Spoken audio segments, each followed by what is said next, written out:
We are back. It's Monday. It is March 7th, 2016. That means it's time for another installment of the Southern Nevada Sports News, coming to you from the Waywalkers studio at VegasAllNetRadio.com. My name is Bill Miller. I'm co-host of the show and awaiting the arrival of co-host Jeff Belknap. And on the engineering board, extraordinaire, Lawrence. Lawrence, how you doing today? Yeah. All right, buddy. Well, hang in there, man. Yeah. Okay. Well, listen, man. I sympathize with you. Many a day I get up and, I got these aches and pains. I'm not sure where they're coming from, but our call-in line, 702-483-4444, and we've got a very special show today.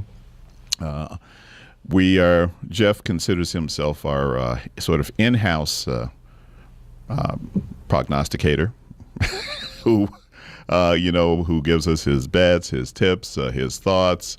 And I decided to invite a little challenge, an old, very good old friend of mine, George Misch, who is based out of Cleveland, Ohio. Great friend. We worked together some years back at the old fanball.com, which is part of Don Best Sports.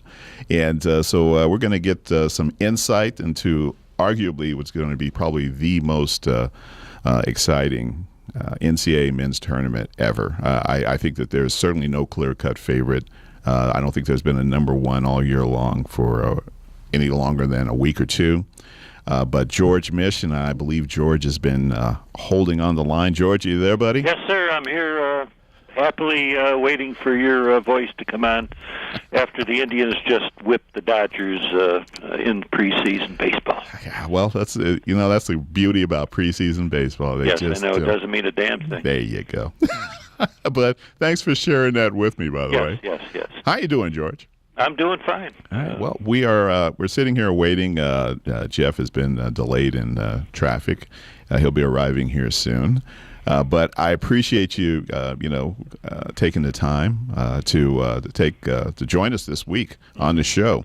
And I hope after today's show that you become a real friend of this show and am able to offer your tips and your insights.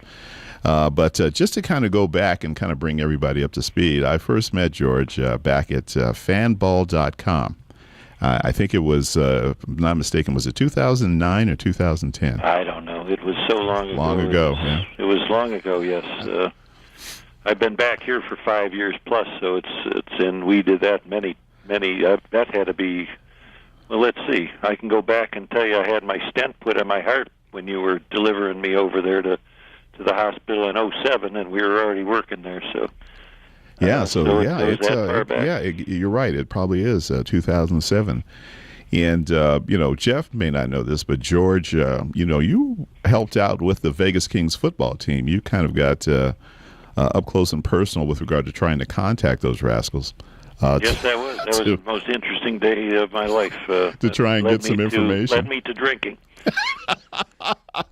But, and Fanball, I've reached out to a few old friends of ours, Andrew Mason and Joe, and just to kind of let them know that you'd be on the show today. Really? They were all excited. First of all, as I mentioned to you earlier, we were all excited that, to hear from you. Yes. And they, needless to say, sent their salutations. I'm going to be sending them a copy of today's show. Very good. And of course, you'll get one as well. And it again, just fanball.com was basically a fantasy sports site, and we basically applied stats for fantasy sports, and it wasn't just baseball, football, basketball. It was everything under the sun. If it moved, crawled, or you could place a bet on it, or you could watch it, there was a fantasy league for it somewhere in this nebulous world of ours. But we really hit it off because honestly, and to this day, you will never find a more bizarre assortment of characters in your entire life. We could write a sitcom on this, and nobody would believe that these people actually exist, but they do, which was the beauty of Fanball. Very true. Plus, how else do you get paid for watching sports all day long? Or watching people come in with their pajamas on, having a beer in their hand, applying for a job. Yes, yeah. God bless that agency. They sent some some real characters down there. I think they told them that, hey, look, it's casual. You don't have to worry about, dressing up, but you can take casual a bit too far. I mean, we had people that I think you even thought, that know what, we're going to find out someday that this guy has a body buried in his basement somewhere. No, I just said he was wanted in some state. I knew that. Okay. And we knew it wasn't for jaywalking. No, that's for sure. It wasn't. And just to remind everybody, our call-in line, if you'd like to chat with myself and the co-host, Jeff, will be joining us shortly, as well as George Misch, prognosticator extraordinaire out of Cleveland, 702-483-4444. But before Jeff gets here, I just wanted to, there were a couple of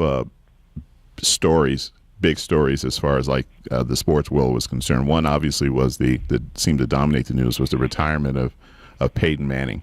Yes. Which was almost like the retirement of the last pope. I mean, it seemed to be nonstop since yesterday morning, since they broke the story that it was going to happen, and it seems to have dominated sports in its entirety. I mean, I think that he's obviously a shoo-in for the Hall of Fame. But I think he's also carrying some baggage right now.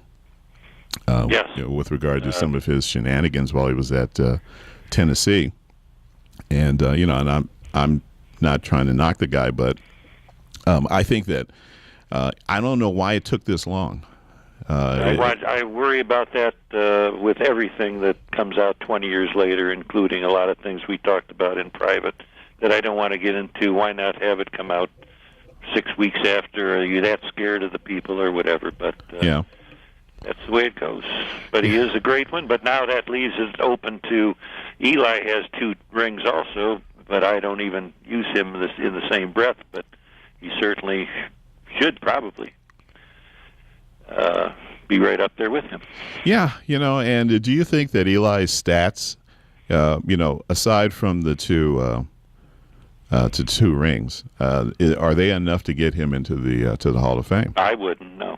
Yeah, and I have to honestly say the same thing. Mm-hmm. I mean, I could certainly point to quarterbacks who never won one, starting with Dan Marino. Mm-hmm. And clearly his stats got him into the Hall of Fame. Yes. But, I don't know if the NFL is like the NBA, where everything seems to really, sort of count on the fact that whether or not you won a ring or not. I think that, again, he may end up winning another one. I just think that his stats are seemingly for a team that by the time he's through, his record might be very close to 500. Oh, yeah, definitely. There's no doubt about that. But I don't know. Look at Terry Bradshaw, was under 50% in completions, but he won big time year after year after year. Yeah. So he's there. Yeah, and particularly big games. Oh yeah, yeah. Nice cash to have though in your back pocket. Exactly. Those were real teams though. I think if you took Terry Bradshaw out of the equation, I think those teams would still have succeeded. Yes. Just taking off from what we're talking about though, I did meet Dwight White. I'm sorry, who died on the operating table. Sad note on having back surgery, but we met him at our office in Columbus when I worked for a realtor company. He handed me one of his Super Bowl rings, and I'm 2-something, but it dropped my hand a little bit. That's how huge the thing was and heavy it was. So wow, yeah. And he brought me all the pictures of him dropping the Browns quarterbacks left and right. That was made me really happy. No doubt. I guess the story, other than the fact that Conor McGregor was upset on Saturday, was the fact that there was obviously a sighting here of a certain quarterback, Johnny Manziel. Yes, with the one that really upset me with Josh Gordon, who just applied. For reinstatement. Recently for reinstatement, and that is not the person you want to be standing next to. doing that, but we never said we had brains in our department, as you well know. Yeah, well, listen, today's, and which we have some time later on, we certainly like to touch basis on where some of the releases today by the NFL, some big names with regard to that people are like, you kind of get that ooh and ah effect this time of year, but at the same time they can in fact be re-signed if necessary. But there was even a trade today. There was. Okay, well, hold that thought. We're at the quarter hour. We're going to take a break. I'm 63. Okay, you're going to ask me to hold a thought. That's really good. I'm sorry. Well, listen, please stick around. We're going to take our first break, and when we come back, I think we're going to be joined by Jeff, who's I think just arrived. But so, nice folks, that he showed up today. I appreciate that as well. Yeah. Listen, when we come back, we'll be speaking with George Misch again. This is Southern Nevada Sports News, coming to you from the Waywalker Studio at VegasOnNetRadio.com. We'll be right back.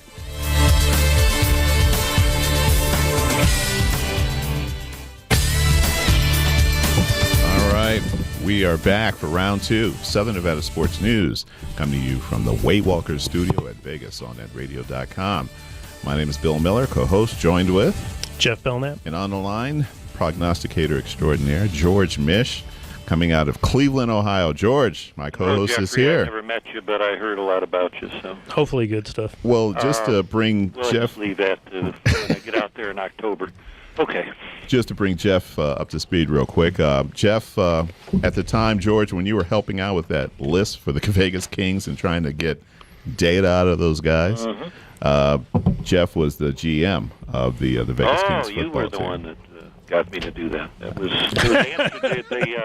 the answering machine messages were unique in its own right.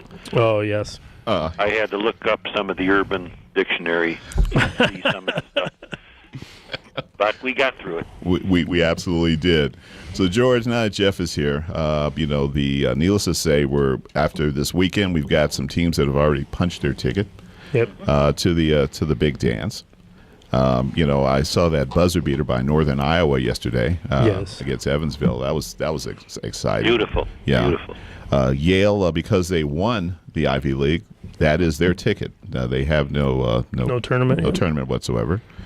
Then also, I think there was Florida Gulf Coast is in. Yes. And there were, I think, two other teams that were in as well. Austin Pay. North Carolina, Asheville. Yeah. And before we go any further, is it possibly that you'll never have two bigger teams not make the tournament because of issues? And I'm speaking of SMU and Louisville. No, I agree with you. Or is it going to get worse? I mean, I feel that every team could be get a violation if they look close. I mean, no, it's just like there's a foul that could be called every play of every NFL and a holding. Yep. Yeah. It's just how far are you going to dig? Yeah, and how honest are those administrations going to be? And yesterday, I'm sure you heard of Spence that went to Ohio State that got thrown out of the Big Ten. He is now in the combine, and he ratted out everybody at Ohio State because everybody did drugs when we were there. Now, do I believe that? I don't know. Well, they probably didn't, but there's a good chance that he wanted people to get caught, because that's just the nature of the beast. When you kind of go down, you want to take everybody else down with you. Yeah, I'd like to real quick say hello to Enrique Leyva. How you guys doing? Former kicker of the Vegas Lions football team. How you doing today? And he's going to join. He's joined us in the studio, and he's going to later on discuss some of the recent the weekends of the Rugby Series 7. Yes, I will. This past weekend. But George, since Jeff is here, and Enrique, if I can say one thing, I tried rugby for 12 minutes at John Carroll University, and I walked off, and I said, we'll this is a family show, so that was ridiculous. That and wrestling, I refuse to do it. It's not for everyone, but if you love football, you love watching guys really hit each other, you're definitely going to enjoy the spectacle of rugby, because all it is finesse tackling and straight speed and fitness. Yep. And that's where you define. With no equipment either, right? Yes, without no equipment, sir. Yeah. A couple guys wear headgear. Couple of them. Yeah, the front row guys. Yeah, the big boys, because they're always in the scrums. In the scrumming and rubbing their heads on each other. It's kind of tough. It's tough. Yeah, it's in the mall. That's not my cup of tea. That's why I'm a back. So. Yeah, you're built for that. You're not exactly built for a front row. Yeah, Scrum. We'll let the guys bust their face, and we'll Did you have ever bite anybody in the scrum or whatever they call it? Yeah, I've gotten my licks here and there, and okay, good. It's if you. But again, this is a family show. Yeah. They busted my top lip. I mean, Jeff can see that. Yeah. They busted it. My first year playing rugby was at the University of Utah. First game against BYU, got laid out by Fijian, and definitely learned what the game was all about. But shocker. It was a shocker. Fijian at BYU. Yeah. And the good thing about playing rugby. Yeah. Who knew? Yeah, who knew? And then the Fijians won the whole thing. This you past ever weekend. Lacrosse? Any of you guys? No. I have not. No. I don't even know what it's about, but supposedly Jim Brown, which is not from your era, but still the greatest running back ever lived. He was an All-American in lacrosse at Syracuse. Was a better lacrosse player, and that's scary to have him with a stick in his hand. Oh, yeah. I would not want to already a beast field. And then put a stick in his hand. Yeah. Yes. All right, so listen, George, Jeff, we've got the NCAA tournament coming up, and so I'd like for you guys to kind of give us some insight. Clearly there's some other the number of the Power Conference tournaments are this week. Yep. Who do you see? Predicting who do you see as the number four number one seeds for this upcoming tournament? Jeff, you want to go first? I don't. I want to see what George. What George got for us. The only two I can come up with, and you didn't tell me to even do this, is I like Michigan State to win the whole thing. Believe it or not. I'm all over that. And Kansas has to be put up there, but the rest of them, I don't know. Villanova maybe, but that's just all the favorites. But when you get down to that portion of the schedule, though, or I have somewhere in this pile of stuff that I have on this desk here, I have the last 31 years of the records of all the teams since they went to 64 teams. Bill actually saw it back in Vegas a couple of years ago, and there's only a few conferences that make it to the Final Four. Yep. It's not a wide variety. Vegas UNLV is probably the only one that really made it from a mid-conference, although somebody will kill me for saying that. But I think Baylor a few years back. Pardon me? Baylor took Duke to the finals.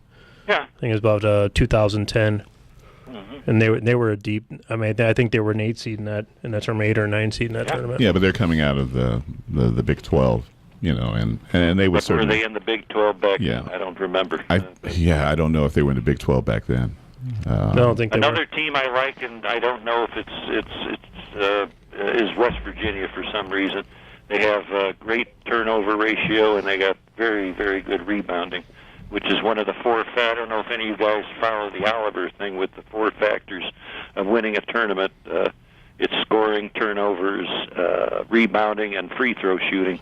Yeah. They got 2 out of the 4, big time. So, well, according to that, I think Virginia would do pretty well in the tournament. Actually, no. I don't. They're only in 6th place in free throw shooting. I only did the top 10 because obviously nobody knows who's going to be in yet. But the one that still surprised me, Wichita State had was second to Michigan State in the point ratio for that. But it's still early, and we know. Well, I'm going to be rooting for Michigan State. I already have them in the future. I took a couple of them a few weeks back. We had right before Super Bowl Sunday, we had the guy from Cantor came on, and immediately after that, I looked at the odds on some of these teams, and I got it at 19-1 Michigan State. 19-1. Good. So yeah. Wow. That was before. Michigan State's a team that's always going to come together and pull together at the end. So Definitely. I got them solid. I took a couple really long shots, just Baylor and games that I can easily hedge off of. I got a little bit on Oklahoma, but yeah, I'm just looking. I don't know the number ones. I don't know. Yeah. But I'm a small conference guy. That's who I bet a lot of my daily bets on in college basketball. So what I'm going to be looking for more than anything else when that tournament comes out, when the bracket comes out, is those early upsets. Sure. You know, I mean, that's... How about SF Austin? You like those? Oh, I love like them. Yeah, I think they're great. But I've liked them every year for 10 years. But they've actually won a game to go to the second round. So, and I'm glad they're calling it the first and second round instead of that first round is the 68 now. So they've gone back to real English again. So they don't have to worry about it. Right. I like that too. You know, but there's some of the little teams that people don't hear a lot about. Who's that? Monmouth, I love them, man. Yeah, and when you talk about the way they play basketball is one thing, but their bench, have you seen the highlights of their bench? No, I don't watch much. I don't watch. I like to look. I don't watch them because if I bet on them, then the screen, I may have to go through a few TVs. So I just watch the scores on the internet. And that's well, this is what I'm going to encourage you to do. Okay. When you get an opportunity, just Google Monmouth's bench. Sure. And what they do is when they hit shots, they actually act out like certain, just like I can't even give you like some of them. There's a ton of them that they do, but they're literally, they become actors, the bench players. Wow. And when you get an opportunity, just watch it. You'll be laughing hysterically. It's hilarious. Right as we speak. Yeah. Okay.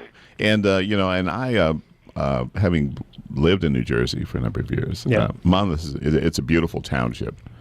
And, the school is kind of the benchmark of there. And, but, States have you lived in? Well, according to the DMV, they tried to claim that I lived in South Dakota and Montana. Yeah, and as I pointed out to them, I think there's only 5 black people that live in both states combined. Name Bill Miller. And they all just happen to be, I guess, named Bill Miller. Yeah. But as I mentioned to him, I wasn't one of them, and I didn't. You know what, there. though, my friend, you would fit in. So you wouldn't even know. They wouldn't even. It'd be perfect. That's how nice a person you are.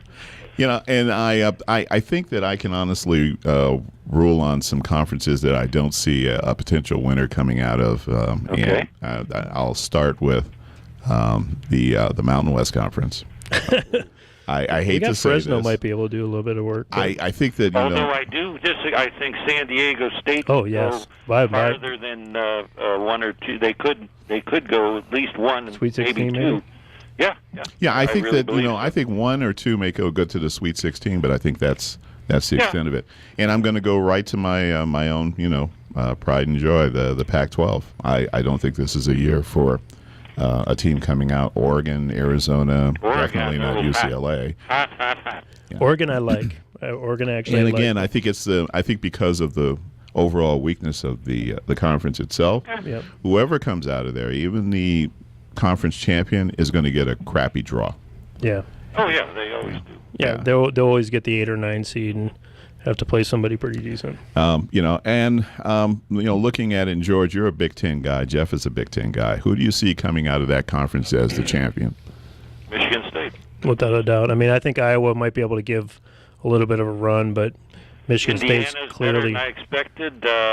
Maryland? I don't think anything of Michigan. Next year, watch Ohio State, but that's not this year, so it doesn't matter. Iowa is going down faster than a balloon. What about Maryland and Indiana? Yeah, they're not bad. They've lost. They got worked against Indiana a couple of days ago, but yeah. I watched the last night the Purdue-Wisconsin game. Yeah, and Purdue looked. Again, these are teams that look real good. Right. And then unfortunately, the Big Ten is becoming another cannibal conference. Mm-hmm. Where they will basically feed off of each other, and eventually somebody has to win. But they're going to go through hell and high water to get there. Well, the problem is the Big 12. You can't gauge how good Purdue is against Wisconsin, because Wisconsin's definitely have an off year. But they'll be back. They got a good recruiting class, and they got some young guys they're going to be coming in. So.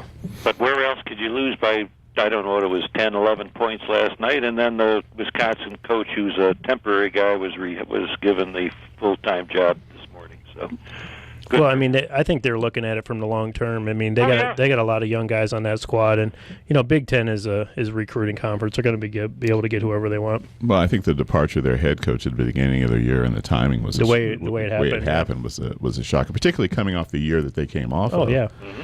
And I think that was kind of a shock to the system. So I'm not surprised that they kept this guy, because clearly he's been there, and they're rebuilding. Right. It's They not lost the a same bunch. team. Yeah. We're at the bottom of the hour, George, so we're going to take our second break, and when we come back, again, I'd like for you to stick around, and then we can get deeper into the NCAA tournament and then discuss some baseball. You're listening to Southern Nevada Sports News, coming to you from the Waywalker Studio at Vegas on netradio.com. We'll be right back.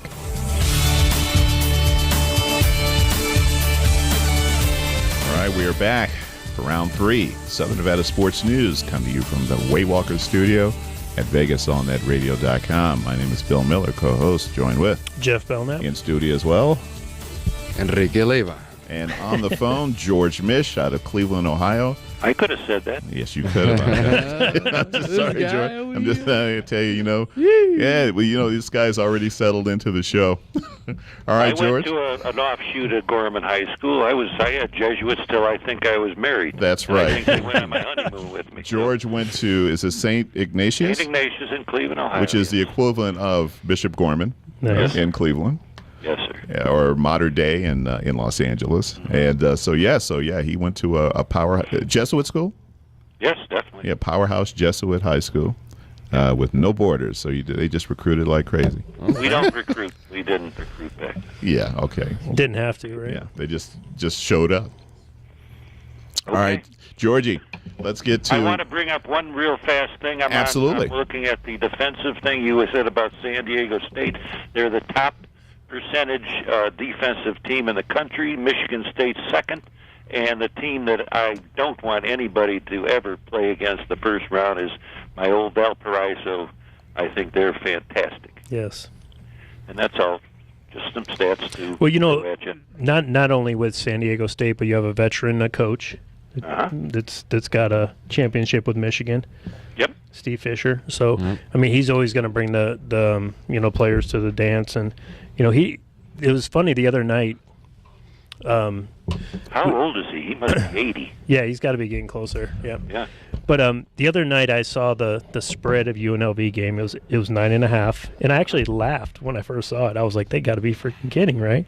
Yeah. So I early in the day I took a little action on it, and then it got to be about like 2 or 3 in the afternoon, and I looked at it, it was still 9.5. And I'm like, these guys are joking, right? I mean, someone's got to start taking this. And what normally happens in Vegas is, as you get later in the day, they're running out of games to bet, so they get they'll start to move on some games. So I thought, well, I better take it a little bit more, and I took a little bit more. And then right before the game, it only went up to 10, and I was like, oh, let me just go ahead and grab that. And my wife's looking at me like, are you really going to bet that much against UNLV? And I was like, yeah, that's exactly what I'm going to do. So at the halftime, I took the over. And San Diego State came in and started bombing threes, like in the first part of the second half. And I think it was like 3 minutes in, they'd already hit 5 threes, Yeah. went on a 15-0 run. So I was like, okay, good. So, I mean, they pretty much locked up all the money in that one. But Wow. Saturday was a good day. 92 to 56. Holy. Yep. Jeez. 9-2 on Saturday for me. And a couple And then they beat New Mexico the 4 nights before that, 83 to 56. So they've just been killing. Wow. yeah. There's no team that can match up with them in the Mountain West. Uh-huh. Well, that I believe. Yeah. All right. That I absolutely believe. Well, you should look at the statistic on how many in a row they beat UNLV. I think it's about almost 15 in a row now. Well, that's interesting. That is uncanny. I mean, that's why I'm looking at Wow. it, knowing that they've lost. I think it's either 13 or 14 in a row against against San Diego State. And then when I saw the line come out, I'm like, in San Diego State, come on, Well, they it's beat them by 30, 20 something here. Well, it's a good thing the UNLV men's hockey team Yes. represents against San Diego Oh, State. they beat them 4 times this year. Yeah. They have hockey in Vegas? We They said do. the same exact same thing. And As a matter of fact, the roller hockey just made the regionals. oh my goodness. Yep. Yeah, but this is men's ice hockey. Yeah, and they're a pretty good team. Yep. George. Okay. Yeah. Okay. They actually lost the last game right before going into nationals. They lost Utah State, which is one of the top teams in the league. All right. That goes against what Don Rickles would say. He says the only ice out there should be in a glass.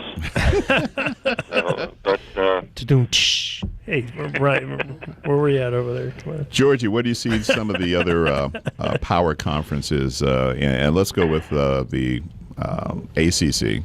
Yes, ACC. Obviously, Louisville's out, but sneaky team is, I think, Miami of Florida. Yep. North Carolina and Duke are obvious, but Miami of Florida has really impressed me a lot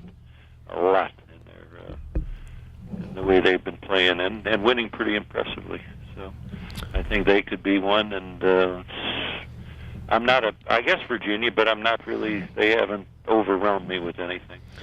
Well, defensively, they're one of the better teams, but they're not going to put up a lot of points. That's. Although Ken Palm has them number one in the country, so I mean, if you believe that. No, I don't know about number one. I just think that they're a team that can lock a team down, and that sometimes wins games. I mean, especially if you make someone struggle and you make them turn over the ball, then you can do well. And they do shoot their free throws phenomenal, so that's important too, as far as I'm concerned. Absolutely. Well, it certainly gets important. Because, it does. Yeah, I mean, because God knows I've seen a number of college teams, do well from the floor and inside the paint, but get to the free throw line, and they're doomed. I totally agree with you. Yeah. How about the SEC? Kentucky? Yeah, I guess Kentucky. I don't know. They're not. I don't even consider them. I like Vanderbilt a lot, but it's Kentucky should do that. But it's nice to not see them number one in the country. Yes. It's very, very happy because I got to put up with Alabama all winter time, or all fall time. But it should be. They should make it. Texas A&M. They're in it. They're decent. Well, I wouldn't actually be surprised to see Kentucky lose an early game. They're a little young, and that makes a big difference when you get into these conference games like that. So I'm just hoping that. This is the one thing about this particular year is we've had such domination in the past few years, where this is really a wide open tournament. Wide open. Yeah. I've never really. A month ago. Yeah. Yeah, I've really never seen that many teams that have been able to kind of put together a no team has been able to put together a long winning streak. I mean, it's been teams get knocked out one after another. So I think that the first round games are going to be probably they'll have the highest ratings of any other first round in any other tournament. Well, they should. Yeah. They should. How about, I'm not going off your thing, Billy, but I have been waiting to ask Jeff here and Enrique, St. Mary's, any are they in, aren't they, I suppose? Oh, absolutely. Yeah. Them and Gonzaga should be in without a problem. Yeah. They're, that's tonight, going on Pep, St. Mary's plays Pep, and BYU and Gonzaga tonight down at the Orleans, which I didn't realize is actually in Paradise, Nevada. I never realized that. I've lived there 7 years. Bill, you never told me that. That's news to me as well. They use that term. Known fact. You heard it here first. They use that term loosely, obviously. No, I understand that. Especially if they've been, down that stretch of Tropicana. Yeah, exactly. Hey, Billy, what happens in front of the you? Show we could talk about the billboards around there. Oh, yeah. Did you get it, Bill? I got it. Okay. Hey, that's a kind of a cool place to watch basketball because the venue's so small. Yeah. Yeah. And last time I was there, it was funny because a guy called me and he's like, "Hey, I got a couple extra tickets." And this is 2 years ago actually, and when I saw him, they said it said A, and I was like A, so I was thinking, oh, okay, these must be close. Well, the bottom actually starts with double A. Okay.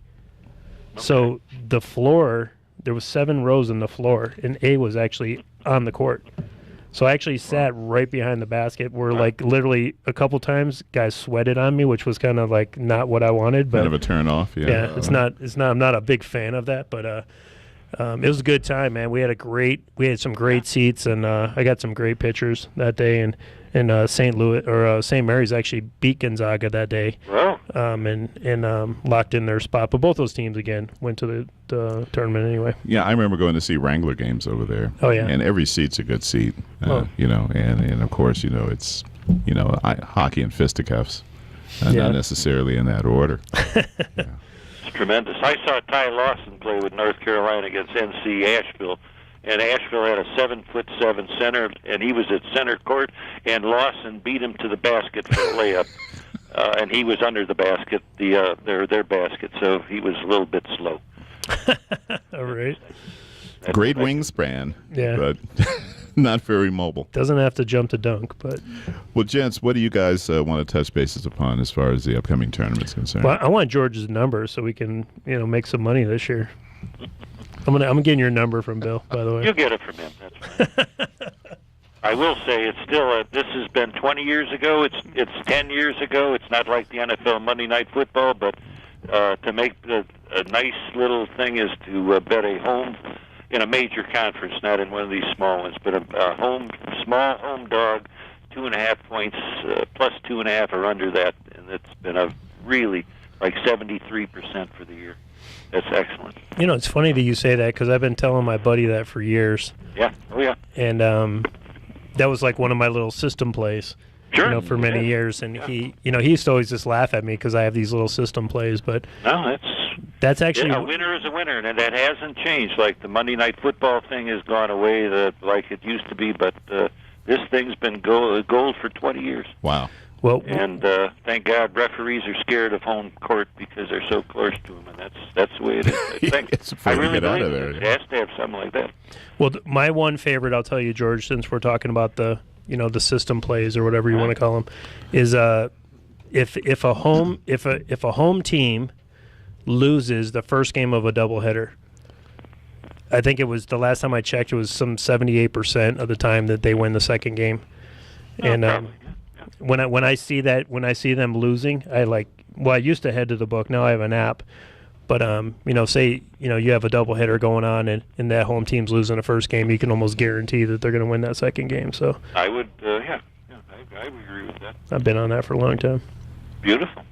All right. Well, we're at the quarter hour, George, and can you stay on the line with us for the last segment? Boston Legal isn't on until 8 o'clock. I remember. I guarantee you we'll get you out of here by 5 to 8 your time. But I'd like for you to stick on the line because we'd like to talk to Enrique about this past weekend's rugby tournament here in Vegas. Okie doke. All righty. Fun.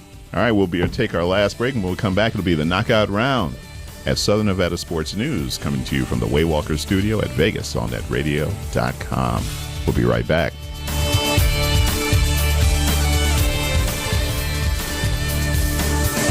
All right, we're back for the fourth round, the knockout round. Southern Nevada Sports News come to you from the Waywalker studio at VegasOnNetRadio.com. And our in-studio guest, Enrique Leyva, attended this past weekend's Series Sevens rugby. The USA Sevens. Yeah. It's a part of a ongoing series throughout the world.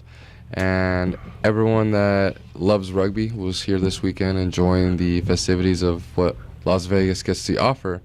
But the way that UNLV was set up with the festival, having the kids jump up and down, have their faces Hey, thanks painted. for the invite, by the way. Hey, next year. Thank you. Next year. It's always next year. Well, the thing about next year is I've proposed a halftime kicking challenge. They had one already, but I was telling them, hey, well, why don't you give a local kid a chance to, maybe get some rugby gear, some autographs, or maybe some tickets to, one of these next year's, tournaments. So the idea right now is circulating, and they want to see this collaboration between football and rugby coming together since they're trying to grow it here in the community of Las Vegas and in the Clark County School District. Nice. And if for those of listeners who are not familiar with the Series 7 here in Vegas, the US Series 7, tell us a bit about it. So the USA Sevens has been a branch of the original 15s version. It's played all over the world. It's the third most popular sport played. And the thing that makes the sport unique, it's now in the Olympics. And actually this year there's going to be a lot of the living legends of the traditional 15s converting to 7s. You had an individual from New Zealand, Johnny Bill Williams, big superstar in the 15 series, converted to 7s. He didn't play this weekend, but he was hurt. But Quade Cooper from Australia, got a chance to meet him, talk to him a little bit about what I do here with growing the game of rugby. But just individuals are so humble, very professional, and man, just the way they just talk about rugby, it's so beautiful. Well, the series, the 7-man, it's lightning fast because a missed tackle can mean a try. Oh, it's over. Yeah. And plus it's a shorter clock. Yep. And I think that kind of opens it up to a lot of U.S. fans. Oh yeah. Because right now the Six Nation is going on in Europe. Yep. And it's traditional 15-man, but relatively low scoring. Yeah. And because all the action is in the middle, literally in the middle of the field. Correct. Toward which is the 22? Is it 20 meter? Yep. Yeah, it's attacking the 22. Yeah, 20. And that's really where the action is, and that's where the strategy is. Yep. And again, so what did you take from this weekend's activities? The fans. You got to meet fans from all over the world. They're dressed up in costumes. It was like a big carnival.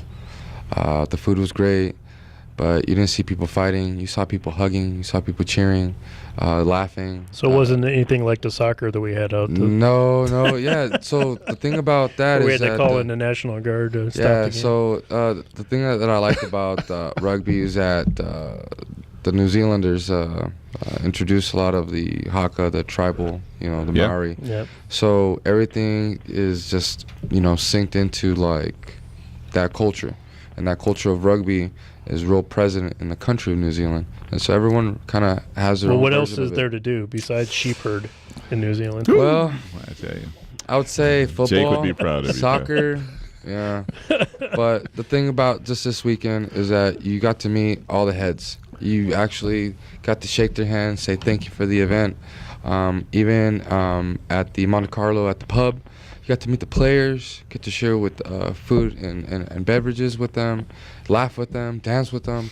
And you never get to see that with NFL players. A fan, No, that would never happen. having a Unless social. you're up in the club in the VIP, maybe True, champagne true. room at Sapphire, Yeah. maybe. But the thing is, though, these socials compared to after parties or any other name you want to call it, the social it's a collaboration of everybody. Well, I think there's a distinct difference between rugby players, from around the world, and NFL players. Yeah. there's a NFL big players difference. are basically celebrities, Yeah. and they want to be treated as celebrities. One of our old friends, Dwayne Wright, used to talk to us about how he used to just flash his NFL card and just be able to walk in anywhere he wanted to walk into. Yeah. Oh, wow. And that's rugby players. They'd be flashing a card, and he'd be like, "Who is this guy?" Yeah. So I mean, it's it happened this weekend. I swear it happened this weekend. So these guys are like, who are these guys? I'm bigger than them. And you see these fans are like, you need to know about rugby before you start speaking. And the other lady said more, but we'll just keep it appropriate.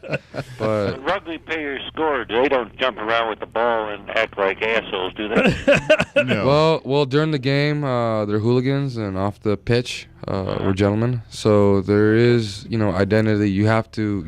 You're not representing your last name, not even your club. You're representing Your country. everything, your country, I got or you, in this instance, the city of Las Vegas. So when I was talking to these individuals, introducing myself, I went in. I am from Las Vegas. I represent Las Vegas. Sure. Welcome to Vegas. Thank you for visiting and being part of our That's cool. entertainment, festivities. Well, Enrique, you're doing a lot between the football community and the rugby community, which I commend you for that. Right. I remember sitting down in Starbucks one day, and you had this little dream of everything you wanted to do, and now it's taking legs. Oh yeah. Which I appreciate the fact that you're fulfilling what you wanted to do, and there's a lot more to come, man. I mean, things are only going to get bigger. We were talking about the Mexican 7-on-7 you were talking about, or sevens. Rosarito Sevens. That's Yep. something that I would love to have our local casinos. And me and Bill would love to go down there and get Hey. a place on the beach. And One thing, Absolutely. one thing about Great place. Rosarito and What's the growing, frog place called? yeah, Oh, Papa's and Beers. Papa's and Beers. Yeah, Yeah, that's that's Yeah. it. Yeah. So Love yeah. that place right on the So beach. just Great imagine, place. a rugby tournament, world-class rugby tournament in Rosarito, where the city and the government's involved, and they're looking for revitalizing the tourism and the casinos and, destinations for, vacation and stuff like that. Yeah. Plus, it's steak and lobster on the beach for $10, You So- can't beat if that. Man, All we're doing is creating a collaboration between Mexico and USA Rugby. That's all it is. Bridge the gap through the art of kicking. Well, Nice. needless to say, we want you to come back on again and keep us posted as to how your efforts Good with luck. regard to rugby. No, I appreciate it.